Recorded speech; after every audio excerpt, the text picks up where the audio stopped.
আমার ক্যাফের দেওয়াল সাজানোর জন্য নিজে হাতে কি বানালাম দেখো।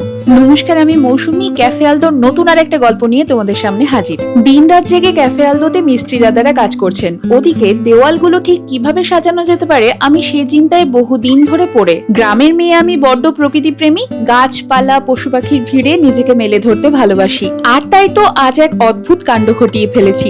বাড়ি থেকে দূরে কিছুটা হেঁটে গিয়ে কাশফুল নিয়ে এসেছি এতগুলো। প্রিয় দর্শক বন্ধুদের সাজেশন মেনে পাড়ার হাটে গেছিলাম পাটের জিনিসপত্র কিনতে, আর তাই আজকে আমার কত কাজে লাগছে দেখো। পাট, কার্ডবোর্ড, কাশফুল আর আঠা, এই চারের সমন্বয়ে আজকে আমি এক অসামান্য জিনিস বানাতে চলেছি। এই ক্যাফের চক্করে আমার ভেতরে শিল্পী সত্তা যেন প্রবল পরিমাণে জেগে উঠেছে। কি বানালাম? বোহেমিয়ান স্টাইলের সূর্য।